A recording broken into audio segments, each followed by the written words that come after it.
to Elkins High School. We'll give you just a few seconds to get settled, and then we'll get started this evening. It's just a couple minutes after 7, and we want to honor your time. All right, thank you all for being here tonight at Elkins High School, and thank you to the principal, Barbara Whitaker, for hosting all of the community here this evening. I know that it's a busy time of year, as I think it is all school year, so we certainly appreciate you as community members and parents taking the opportunity to come out this evening, listen, absorb, help us by providing feedback to us. Your voice is so critical to this planning process. Your voice truly matters. And we came to you last year through the Facilities Master Planning process. I recognize some faces from our steering committee, and I know that many of you were at our community dialogue meetings last year and our information sessions, and so thank you for following along through that process with us and coming back this evening. Our goal this evening is to provide information to you about the planning process. We have consultants here tonight with the DeJong Richter firm. Scott Leopold, to my right, your left, will be leading the conversation this evening. There's a lot of information to be shared with you. He'll give you background on the planning process. He'll share the district policy that was created and adopted by our Board of Trustees this summer. He will tell you, share with you much data about the proposal that he will share with you that is a comprehensive district-wide feeder pattern draft proposal. And if you know how large this district is, this is just the 7th largest school district in the state of Texas. We have 72,000 plus students. And having been a graduate of Fort Bend ISD, a parent and an employee here in the district, I know that this is the first time we've really looked at this district in a comprehensive way, not in a reactive, there's a lot of folks living over here, we need to do some boundary changes. We built a new school, so we need to look at the surrounding area, but truly a comprehensive, every planning area, every school, every feeder pattern, number of students, capacity of buildings. It's just a very systematic approach to looking at our feeder patterns, and that's the goal of this evening, is to get your feedback on this draft proposal for a district-wide feeder pattern. So we ask that you come open-minded to listen, to learn. We'll have you go out into the cafeteria towards the end and view the proposals and the maps, ask questions, share your input, share your perception of the strengths and the challenges that we might be facing. Because as we work as a district administrative team, we will bring your feedback back to the table, continue to look at the data. Your feedback is meaningful to this process. I want you to know that you're coming to look at a draft to know that this is some of the best thinking around the table based on the work of the steering committee and the district through the Facilities Master Planning process last year. But it's coming to you this evening so that you can think deeply about it and you can provide that feedback to us. And so I say come open-minded, think about the district as a whole. That systematic process, district-wide, feeder pattern alignment to make sure that we have our students in a vertical placement so they start elementary school knowing where they're going to go to high school, building that community. And we have with us this evening Spanish language interpreters. So if you're in need of Spanish language translation, then I'm going to let them announce that they're here so folks will know. Buenas noches. Si alguien necesita interpretación simultánea al español, si quieren escuchar la reunión en español, por favor nos piden el equipo. Estamos sentados aquí al frente o levanten la mano y se los hacemos llegar. Tenemos receptores para que escuchen. Gracias. Thank you. And we have sign language interpreters. If you're in need of sign language interpretation services, if you could please raise your hand. We'll find a place where you can sit comfortably and see the translation. All right. Thank you. I neglected to introduce myself. My name is Beth Martinez, and I've been working with our consultants and our district administrative team on this process. I work in human resources as my day job when I'm not doing the special project with feeder patterns and boundaries. So as a parent myself and an employee of the district, I welcome you here this evening, and I appreciate your feedback and hope you take this opportunity to really soak everything in that Scott has to share with you. It'll be some small graphics, but please know that at the end you're going to go out into the cafeteria and have an up-close personal view of the maps and of the schematic that he's going to share with you. All right, I'll turn it over to Scott. Thank you. Okay, it's great to be here. I just want to kind of give you a little bit of background on myself. I'm not a born presenter, so please bear with me a little bit. I'm actually the data guy. My background is in geographical information systems, and so I'm the one that's been working with your staff and with the Facility Master Plan Steering Committee over the last year to develop the GIS options that we presented in the master plan, and also to take a crack at this feeder pattern alignment. And I just want to start off with, I don't live here, I'm from Columbus, Ohio. I don't pay taxes here. I don't have any vested interest in what these feeder patterns end up looking like. I just want to make sure that we can deliver a process and a plan that will be the best for every student in Fort Bend ISD. And so this whole process really started during the master plan back in December of last year. And when we were going through the facility master plan actions with the internal steering committee, the concept of we need to align our feeders, that kept coming up, and that really wasn't part of the process at that point, but the topic kept coming up. And so what we did is kind of a proof of concept. And I know some of you may have seen it. It's been floating around Facebook and the internet over the last 9 months. And I just want to reiterate that that was a very preliminary proof of concept draft. That wasn't at all any recommendation. It was not a deliverable of the master plan. It was just kind of a real quick investigation that we did to just kind of see if it was possible. It was developed before we had the PASA demographic report. And for those of you that aren't familiar with PASA, PASA stands for Population and Survey Analysts. They are purely a demographic research firm out of College Station, Texas. They're very well respected in Texas. They do detailed demographic analysis all over the state. They do more than just talk to your municipal planners and that kind of thing. They reach out and they survey and they talk to your developers to find out what's really happening in the community, what's planned to develop when, and what can the potential enrollment look like that at each time. And so what we're able to do is look at this data and actually project, based on our feeder pattern, what the utilization of those facilities will be. And what I mean by utilization is enrollment versus capacity. And for this entire process, we've dealt with the live-in population at all the schools. And I'll talk about that here in a minute. And how we started this is we started with this draft preliminary feeder structure, which you're going to get a chance to review today. I'm going to go through all of them here on the slide, and then you'll have a chance to go out there and look at them in more detail, and then fill out a questionnaire for each individual feeder pattern to tell us how you feel about it. When we developed this was developed internally with FBISD staff and Young Richter personnel, and it was guided by school board policy. And so we use that as the framework for developing all of this. Now we're here to collect your feedback on it. This is something that, it's not set in stone. This is not a recommendation that's gone before the board. This is just a very preliminary draft of this concept. Once we get your feedback, we may go in, make some changes based on feedback, and then we'll develop an implementation plan how to do it. I know there's probably some questions about who's directly going to be affected next year, and I just want to kind of go through an overview of the schools that are scheduled to open. 15-16, we have Elementary 46 in Oleana. It may impact the current Oakland, Jordan, Holly, Oyster Creek, Lakeview, and Mission Bend boundaries. Riverstone, ES 47, is opening in 16-17. May impact Commonwealth, Colony Meadows, Colony Bend, and Settlers Way. There's also some boundary changes that we're looking at doing to balance utilization among all facilities. Burton, Goodman, Schiff, Heritage Rose, and these may all be feasible beginning next school year, and also Brazos Bend and Walker Station. Feeder alignment. I'm going to go over in detail what this is, but I'm sure that many of you have heard that in this plan we have Cornerstone, which currently feeds through Satartia into Kempner. We have it moving into Clements under this recommendation, and this may be feasible as soon as next year. Palmer currently feeds to Elkins through Lake Olympia, and under this proposal it would feed to Hightower, and this also may be implemented next year. Barrington Place currently feeds through Sugar Land, and it splits off to Kempner, Kempner and Sugar Land, and then we're looking at aligning it with the Dulles feeder pattern, and also having a small portion continuing to split off. Drawbeck is currently split between Kempner and Austin, and we're looking at moving that completely into the Kempner feeder pattern.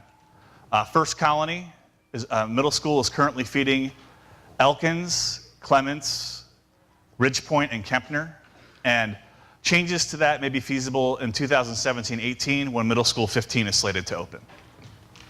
Parks is also currently splitting between Baines and Hightower, or feeding Baines and Hightower, and we're looking at moving them back to Lake Olympia. Our guiding principles, again, I just want to reiterate that this is policy.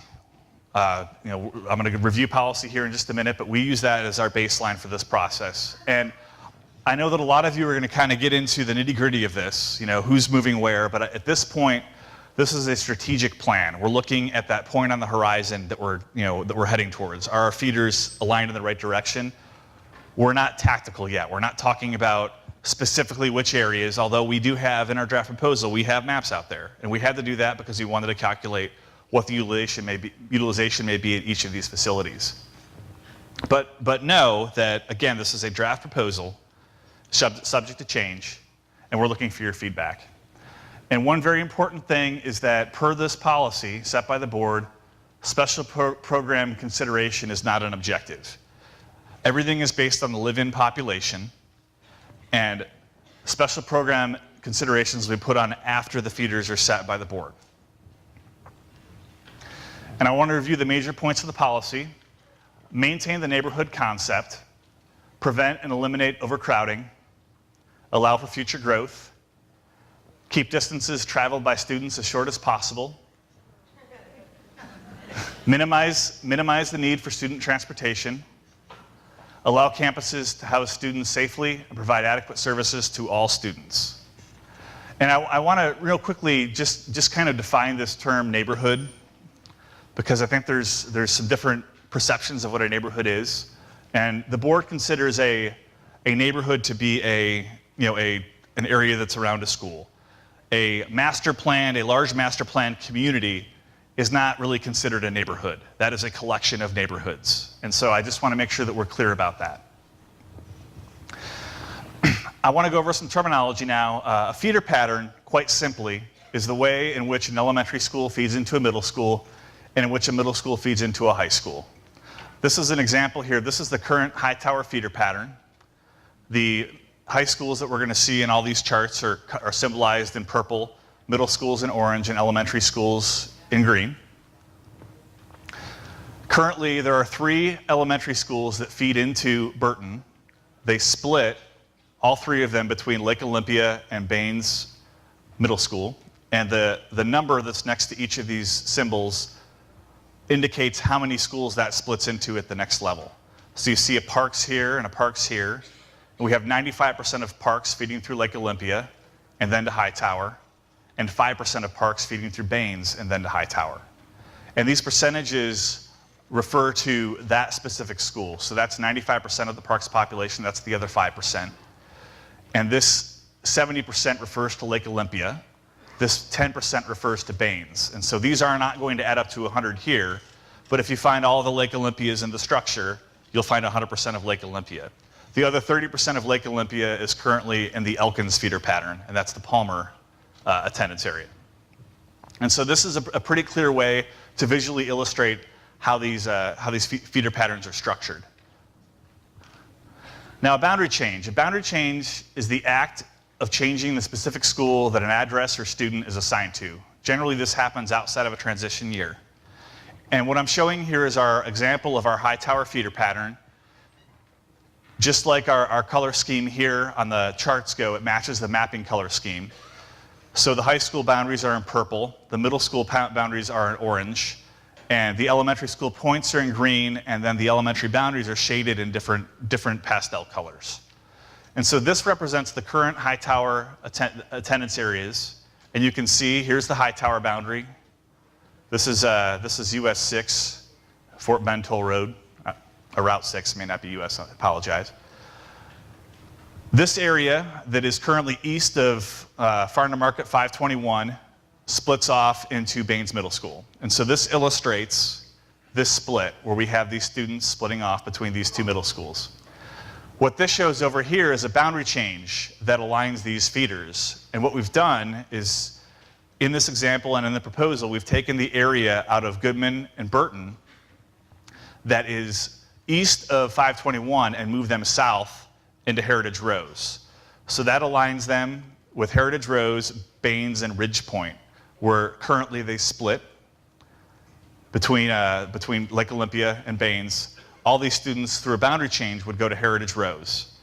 And now an example of a feeder alignment would be this section up here in Parks. As you can see currently, Parks is splitting, but by moving this attendance area for the middle schools all the way east of the district line, we've perfectly aligned Parks with Lake Olympia. And so we talk about this happening at a transition year. This kind of change, this feeder adjustment, may be something that is phased in, where students residing in this area would just begin to start moving to Lake Olympia instead of Baines at 6th grade. And so this may not impact students that are already in Baines. They would finish at their current school, and then only those new students moving to that area or moving into that grade level would follow the new pattern. A boundary change, depending on what the utilization is at the schools, may need to be implemented in 1 year without a transition. And so that may involve moving students who are in kindergarten through 4th or 5th grade to that new school over the summer. Okay, we went over this. A feeder split occurs, and again, an example of this is our feeder split, where we've got elementary schools splitting between 2 middle schools or high schools. This occurs when a population is divided by 2 schools. I think we've got that now. Why is it important to strive to have clean feeder patterns? Cohorts of students stay together as they advance through the system. So we have kids that make friends in elementary school and they stay with those friends all the way through K-12. That's a good thing. Educational program continuity. There's the knowledge of knowing that I'm going to have this school and these principals as they progress through the system. And it also builds a community school spirit. And so there's that knowing of where we're going. It builds that kind of camaraderie going through. And it's also a proactive way to anticipate the future. So how many feeder splits do you think we currently have in Fort Bend Independent School District? Any ideas? 1,000. We have some people that were here yesterday. So we currently have 34 splits from the elementary to middle schools. And so these are kids that don't necessarily finish with the students that they started elementary school with. They may split up all over the district. Middle school to high school, we have 16. This proposal would reduce this from 34 to 6, district-wide. Middle school from 16 to 5. That's a large improvement.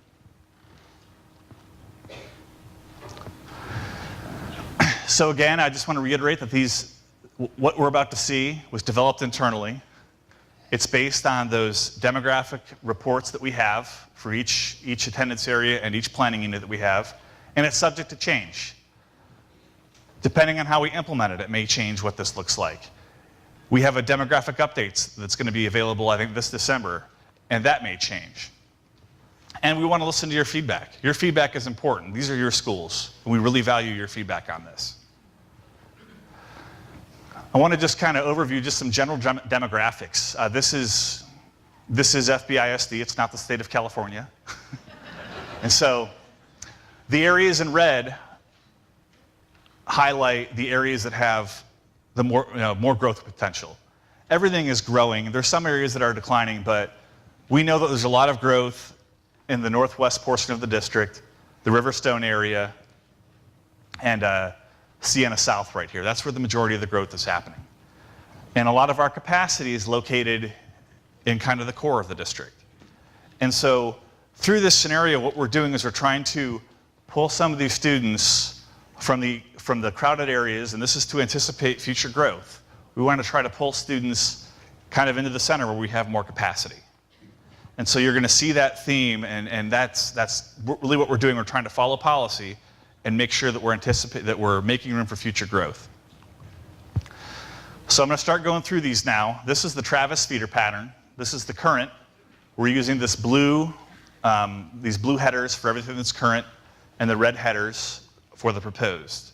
And you can see Travis is currently fed by Bowie, Satarsha, Hodges Bend, and Crockett middle schools. So pieces of 4 middle schools currently feed into Travis. And then we have splits over here. We have portions of Oakland, Pecan Grove, Holly, Jordan, Brazos Bend, Walker Station. Another piece of Holly. Holly is one of these schools that actually is currently splitting in 6 different directions. And in our proposed pattern over here, we reduced the middle school number down to 2. Bowie would be an exclusive feeder into Travis High School, so everybody that would go through Bowie would end up at Travis. And we still have this 3-way split at Satartia. Currently, Satartia is splitting Brazos Bend to Travis, Walker Station to Austin, and Cornerstone to Kempner. This 3-way split is still intact, and it's very challenging in this process because of the location of where that facility is, and really how many students live in the New Territory and Telfair areas. You're going to see some blocks in here that are highlighted in yellow. Those indicate that there's going to be some kind of boundary change associated with those schools. Oakland, this is really due to the new schools that are opening up in that area, and the new schools are going to be symbolized in blue. And so Oakland, Elementary 49, Harvest Green, Pecan Grove, and then 80% of ES 46 would feed into Bowie and then to Travis. And we would still have 100% of Brazos Bend feeding through Satartia into Travis. And so this greatly kind of reduces the size of the feeder pattern and the number of splits for Travis. Here's the map. Currently we have a large portion of Travis over here. This is going to be our current map, and this is going to be our proposed map. Again, we're using the blue and the red to differentiate.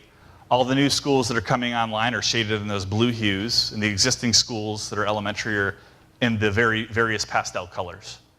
And so if we look at the current map, you can see that we're pulling all the way up here into Holly down into Travis.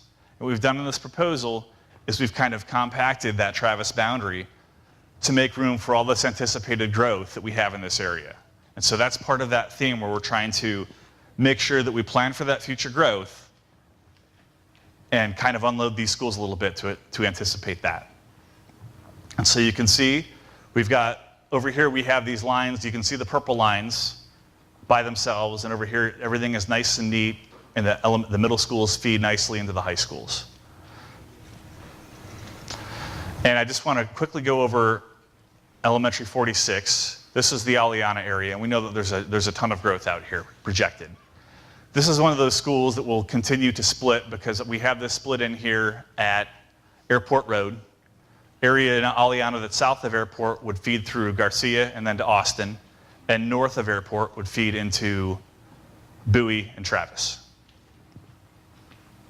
This is something that may have the potential to be cleaned up at a later date after year 5. And again, we're using a 5-year planning horizon for this process. And per policy, this is going to be revisited and reviewed every year. So moving on to Austin. Austin is currently fed by 3 middle schools, Satartia, Garcia, and Bowie. Pieces of 6 different elementary schools feed in through Garcia into Austin. We've got 1% of Pecan Grove feeding through Bowie into Austin. Lakeview is splitting 4 different ways, and 30% of it is feeding into Austin. That's the area that, Lakeview is kind of in the center of the district, but we've got areas that are all the way out to 1464 that are feeding up through Bowie into Austin. Under our proposed pattern, we reduce the number of middle schools down to 2. Walker Station would continue to feed through Satartia just like it currently is. Oyster Creek would feed 100% into Garcia. 75%, the majority of Lakeview would feed through Garcia, and the remaining 20% of Aliana would feed through Garcia into Austin. Here's our map, and as you can see, we're reducing the size of the Austin boundary to account for that future growth. And we've also cleaned up this feeder pattern over here. Currently, we have a portion of Drawbeck all going to Garcia and then splitting between Kempner and Austin. And what we've done is we've aligned this boundary with the existing Drawbeck boundary so that Drawbeck will feed 100% into Sugarland Middle, or land, and then into Kempner.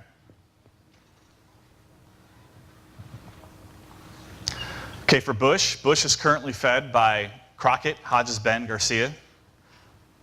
We're reducing it to just Crockett and Hodges Bend, and Hodges Bend would be a complete feeder. All students that go to Jordan, Seguin, Mission West, Elementary School number 50, which would be a relief school in that area, would feed 100% into Crockett and then into Bush.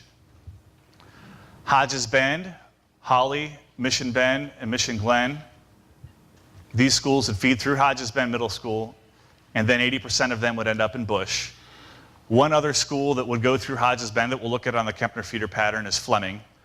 The entire Fleming population, they would all be together at Fleming, and then they would all be together at Hodges Bend, and then that whole school population of Fleming would split off and go to Kempner. So that is it's a whole school split. We know that because we have 11 high schools and 14 middle schools, we're never going to get to a perfect feeder scenario. But when we do have these feeder splits, it's nice to be able to make them whole school community splits and not just little pieces of neighborhoods. Here's our map, and you can see currently the Bush boundary comes all the way out to pick up portions of Arizona Fleming. And what we've done is we've brought this in.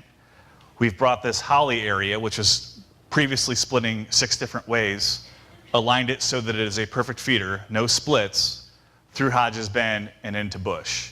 And so you can see we have that compacting of the boundary to make room for that future growth. Kempner. Kempner is currently fed by portions of 4 different middle schools: Sugar Land, Garcia, Satartia, and First Colony. Again, we have a whole bunch of, we have whole schools at Sugar Mill and Barrington Place, feeding through Sugar Land into Kempner. Here's that piece of drawback that we were talking about. 100% of Cornerstone currently feeds through Satartia into Kempner, and that remaining portion of Lakeview that is right around the Lakeview facility. Under our proposed pattern, Sugar Land would continue to be 100% feeder into Kempner. We would be adding one split here, and this is Barrington Place. We'd have Barrington Place splitting between the Kempner feeder pattern and the Dulles feeder pattern. And we see that we're adding Fleming. Fleming would feed through Hodges Bend into Kempner. And it's good to note that right now, Kempner is currently enrolled at or near capacity. And so under this plan, we're reducing the utilization at Kempner into the 90%. What's missing from this feeder pattern, as we have it proposed here, is Cornerstone. Cornerstone would no longer feed into Kempner under this proposal. So here's the boundary. You can see the existing boundary here is a pretty vast geographic area. This is a more compact boundary and keeps kids closer to their, assigns kids closer to their nearest school. And so that's aligned with the school board policy that we're following. And I want to just quickly go through this Barrington Place split. What we've done is to increase utilization at Dulles, we have moved a portion of Barrington Place into the Dulles feeder pattern. And we felt, instead of taking a whole school and splitting it off into Dulles, that it made more sense to use this natural boundary of Eldridge as the Kempner-Dulles boundary. And so we'd have 66% of Barrington Place feeding into Dulles Middle School and then Dulles High. The other 33% would feed into Sugar Land Middle and then into Kempner. So when we look at Dulles is a pretty linear feeder pattern as it is. All the students that go to Dulles High School come from Dulles Middle School. We currently have a portion of Meadows splitting between Dulles and Kempner. Dulles, of course, is 100% feeder, along with Highlands and Lexington Creek. Under our proposed plan, we're able to clean up that Meadows split and have 100% of Meadows feed into Dulles. And here's that 66% of Barrington Place. So this is a pretty linear plan. Here's our current boundary. This is the portion of Meadows that's currently splitting off to Kempner. Under the proposal, you can see that it's all within the boundary. And it's also nice because currently we have this discontiguous area up here. It's not actually connected to the main portion of the Dulles zone. Under the proposed plan, it's one single contiguous boundary. Clements. Clements is currently fed by portions of First Colony, Fort Settlement. We've got a portion of Austin Parkway, a small percentage, 25% of Austin Parkway, feeding into First Colony, and then onto Clements. The rest of Austin Parkway also goes to First Colony and then onto Elkins. Colony Bend, 100% into Clements. Colony Meadows, I think there's a little 1% split I think it's the, right there around the town center, there's some apartments in there that actually are zoned to Colony Meadows that then feed through First Colony into Clements. The rest of Colony Meadows feeds through Fort Settlement. Settlers Way is also splitting, 60% going through First Colony into Clements. Under our proposed scenario, we're adding a middle school into the mix. We've got First Colony, Fort Settlement. Fort Settlement would be a 100% feeder. And so Colony Bend, Colony Meadows, and Commonwealth would all feed exclusively through Fort Settlement into Clements. And Cornerstone is taken out of Kempner. And again, everything is based on a live-in population, and the current utilization based on the live-in population at Clements, I believe, is around 83% declining. And so what this does is this relieves that overcrowding at Kempner, and it kind of dominoes and makes room for that anticipated growth in the northwest of the district. And so this cornerstone move through Satartia into Clements is that concept of bringing that enrollment into the center of the district where we have the capacity. So here's our current boundary. You can see Clements, the existing Clements boundary. This is the middle school boundary. This is the Fort Sutton, the First Colony area over here. This is Fort Settlement. Under the proposed scenario, the boundary, we'd have a little change over here. Currently, we have that 25% split at Austin Parkway, and we've aligned Austin Parkway with the Elkins feeder pattern so that all of those Austin Parkway students will go together to First Colony, and then they will all go to Elkins. Whereas currently, there's a split at the elementary level. This is the addition of Cornerstone through Satartia into Clements, and so you can see we've got a contiguous boundary. This is a close geographic area. Kempner is way up here, and so this is in line with the school board policy. Elkins, currently fed by Quail Valley, First Colony, Lake Olympia, Fort Settlement. Lantern Lane, Quail Valley, Glover, a 10% portion of Glover actually comes through Quail Valley to Elkins. First Colony, Lake Olympia, Palmer feeds through Lake Olympia. Lake Olympia is a challenging concept, and I say that because, again, we have 11 high schools and 14 middle schools. And within the current Hightower boundary, does anybody know how many middle schools are currently within the Hightower boundary? 0. No middle schools within the current Hightower boundary. And so those students that are currently in Hightower come into Lake Olympia, which is in the Elkins boundary, make friends with those Elkins, students that will end up at Elkins, and then they come back to Hightower. What this proposal does is it takes Palmer out of the Elkins feeder pattern because we have excess capacity at Hightower, making room for the anticipated growth at Riverstone in Elkins.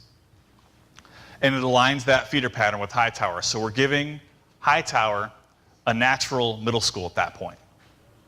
And so you can see we align these feeder patterns here. We have Quail Valley feeding exclusively into Elkins, and First Colony is still going to split between Elkins and Clements. And so here's our Elkins feeder pattern. You can see this is where elementary 47 is. It's a pretty large geographical boundary area, and we've reduced it into the proposal by taking Palmer to Hightower.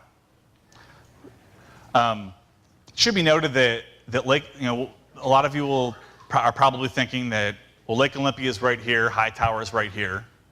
It kind of makes sense geographically that they go to that school. But we have this road coming in here, and we're going to have a natural feeder from Lake Olympia into Hightower. And this is aligned with the board policy of making sure that we have those aligned feeders and that we're balancing utilization.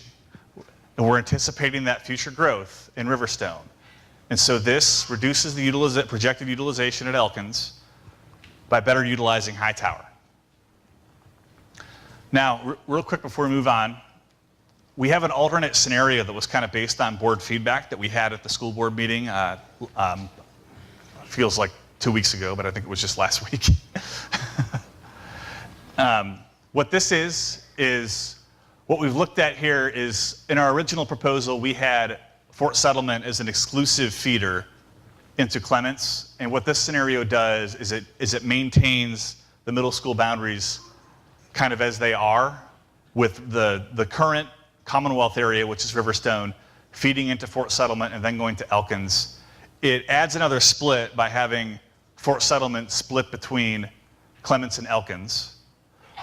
But the thought here is that, well, it's geographically, it kind of makes sense for them to go to Fort Settlement, and it better utilizes those facilities to keep it this way. And so that was the reason for that alternate. And so when we're looking at the charts out there, you're going to see that we have our proposed Elkins and Clements, which have Fort Settlement feeding 100% into Clements, and then we have the alternate, which has that split as it exists today. And so we're asking for your feedback on, you can say that you like the alternate, you can say that you don't like the alternate, you like the original one. There's no preference at this point. This isn't option 1 and option 2. We're asking for your feedback, and so there's no favored option with this. It's just for your consideration. It's just something that, per the board feedback, we wanted to show you. Marshall. Marshall's currently splitting between Missouri City, McAuliffe, and Quail Valley. These McAuliffe and Quail Valley splits are very small. Only 5% of McAuliffe goes into Marshall, 5% of Quail Valley. What we've done here is we've perfectly aligned this so Armstrong, Glover, Jones, and Hunters Glen feed into Missouri City and then into Marshall. And so you can see here, this is the portion of Lantern Lane and Quail Valley that splits off to Marshall, and we've just aligned these boundaries with the elementary boundaries to make these pure feeders.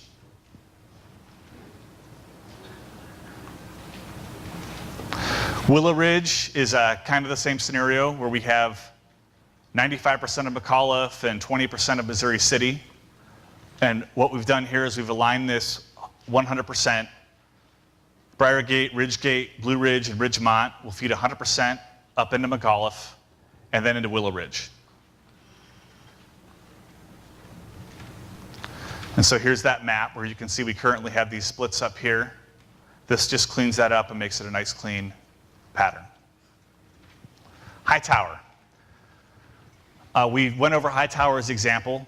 Parks, Goodman, and Burton are currently splitting between Baines and Lake Olympia. Lake Olympia is splitting between Hightower and Elkins. This proposal makes Lake Olympia a 100% feeder up into Hightower.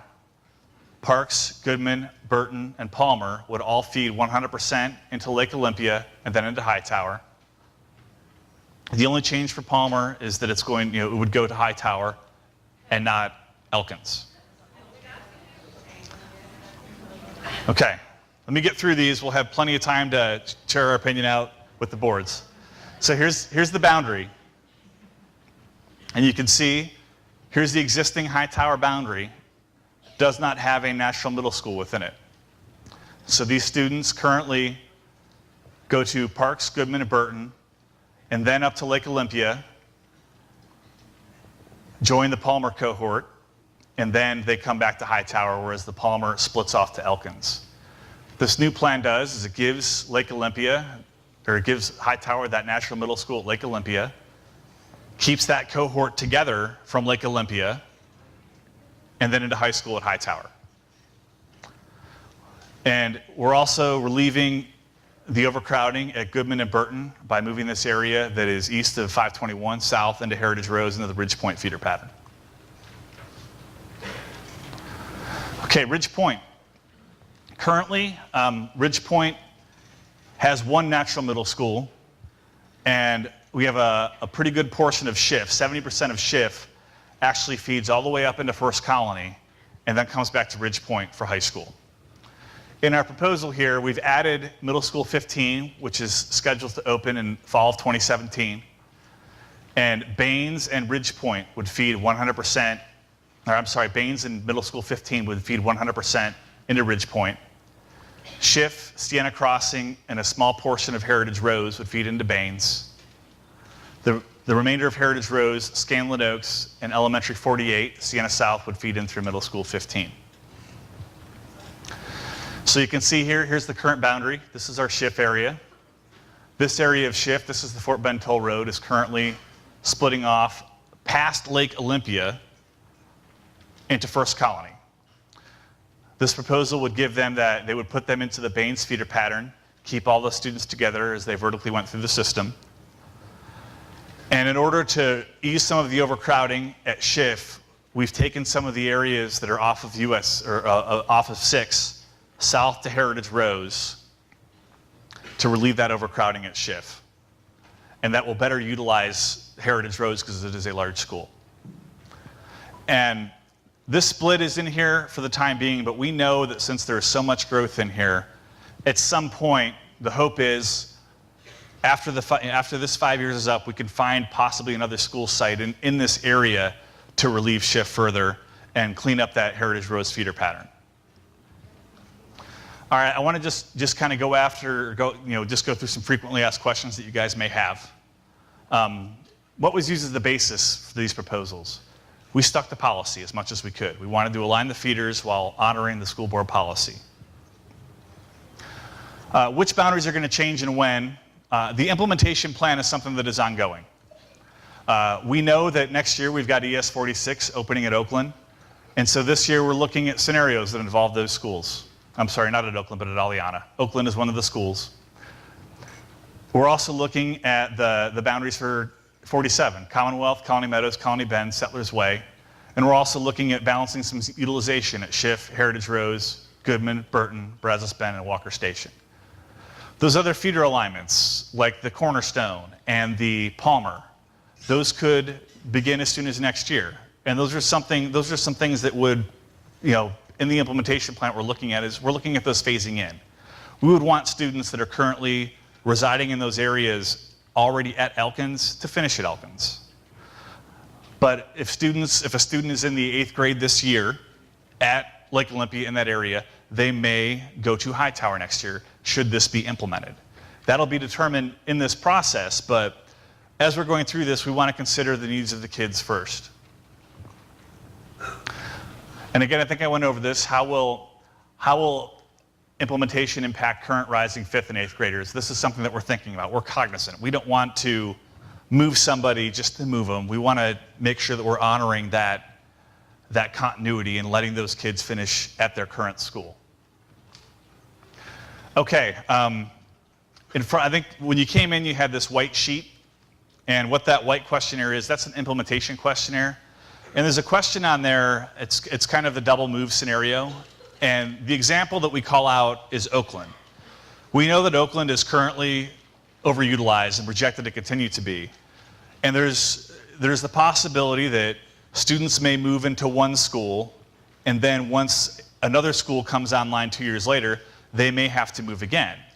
And so what we're asking you in that scenario is to evaluate as if you were in that situation. We know that it may not affect you. Even if you don't live in the Oakland area, we'd like to know how you think a scenario like that should be handled. Should students stay in their existing school even though it's overcrowded? Or should they move to a new school temporarily, knowing that they'd have to move ultimately to another school?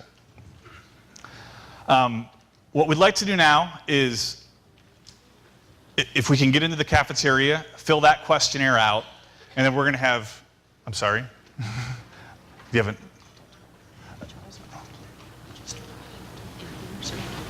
sure. And if anybody just arrived, please stay in here so we can go over this again for them if you just arrived and didn't listen to the presentation. But at this time, feel free to get up, head out into the cafeteria. We have all the boards. There's green questionnaires, and there are sign-in sheets at each table. Please, names and email on the sign-in sheets.